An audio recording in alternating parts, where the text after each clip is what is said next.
The beginning of 2024 is packed with huge blockbuster releases, but I don't think they can overshadow what developer Me Less Than 3 is cooking up with their action-adventure, Death of a Wish. Across its story of revenge and self-reflection, I was pleasantly surprised by the engaging character dynamics and depth of the combat system. If anything, I hope this review puts Death of a Wish on your radar because, while it is challenging, it retains some useful options that make it approachable to all who play.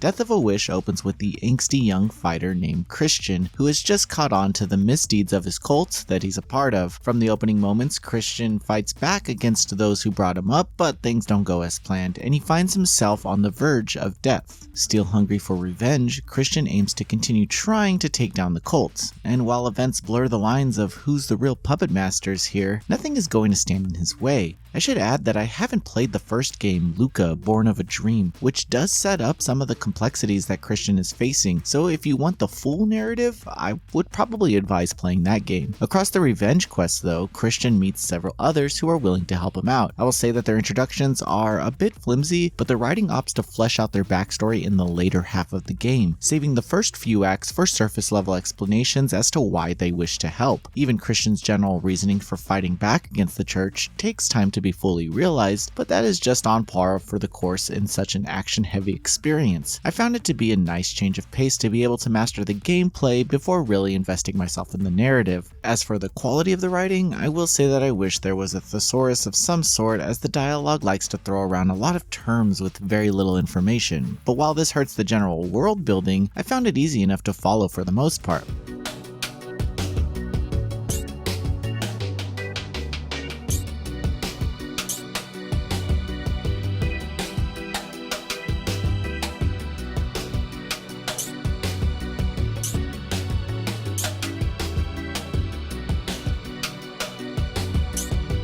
The dialogue comes across as very straightforward, which minimizes the personality of the cast, but this does fit in with the dreary world. The gameplay mainly revolves around exploration, combat, and some light puzzle solving. Exploration is pretty straightforward, but the world of Paradiso is maze-like, and the harsh scribbling designs of the environments don't help with navigation. While you aren't directed where to actually go, the branching paths can lead to items or equipment, so it's important to clear each map before moving on. Speaking of these maps, they also mimic the scribble designs of the game, and they aren't easy to read. And as you make your way to new areas, you lose access to older maps, which is a shame because I would have liked to look back at the other maps from time to time to see if there was anything I missed. Regardless, you'll likely get lost at some point, whether it is due to the hard to navigate corridors or you're missing some key card. Anytime this happened to me, I just ran around the fields for a bit until I found whatever I was missing to progress. But the light puzzle solving elements of interacting with objects in order to progress is something left up to the player to understand. The combat system makes up the bulk of your experience, and I would say that the challenge is extremely high for those playing without accessibility options enabled, which we'll get into later. Survivability depends heavily on your dodge timing and, to a lesser extent, your loadout, but you'll need to leverage every system to get through some of these fights. So let's start with the basics. Players have light and strong attacks that can be comboed together. You can then use the power of your familiar for ranged or spread damage depending on the familiar you have equipped. Further, you can customize two loadouts known as Aria, which can be switched at the press of a button. Playing with different combinations of resonance can unlock new elemental powers, which are further customized with cards that boost the power, but only two can be equipped to each aria at a time. The main system that you'll be using in every fight is dodging, because perfectly executing a dodge will parry the enemy and break their shield, allowing for high damage attacks. Reading the enemy's telegraphs isn't that easy though due to the scribble nature of their designs, but the developer opted to rely on sound cues instead of more visual cues for most of the game's features. This is also found when switching items and loadouts. Anyway, it's a very satisfying system, but requires you to completely be dialed into each encounter unless you want to take damage. Further customization is found in the virtues, where players can equip various buffs that affect gameplay. For instance, you can equip an item that slows down time on perfect dodges or allows you to heal after taking damage. These are extremely powerful buffs, but you only have limited numbers of points to equip them, so you have to choose which ones that work best for you. In addition, you can level up at campfires to increase various stats. Healing while out out in the field isn't the most straightforward action in this game. While there are health potions to be found, they are pretty rare.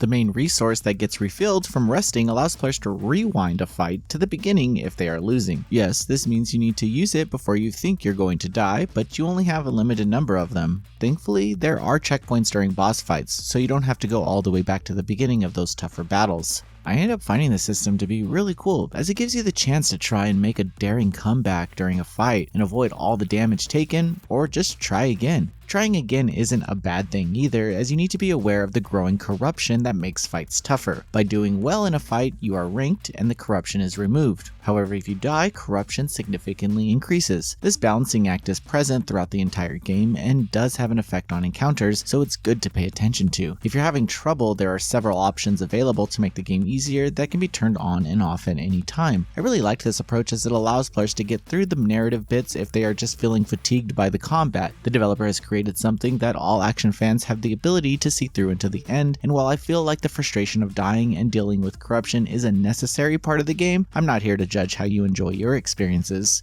Death of a Wish presents some unique action systems and options that allow it to stand out in the sea of other releases of this genre. Its minimalistic scribble environments complement the narrative's dreamlike elements and the nightmarish creatures that plague the world. The combat system stands above all else, with challenging skill-based encounters mitigated with optional settings to make them easier. While direction and narrative pacing are pretty questionable at times, Death of a Wish is an exciting action experience that you should definitely play. Noisy Pixel is giving Death of a Wish an 8 out of 10. Thanks for watching. This video is brought to you by our supporters on Patreon. Noisy Pixel is run by a group of gamers providing independent gaming coverage through news, reviews, previews, and more. Check out our Patreon to help support our continued growth and subscribe to keep up with all our feature content.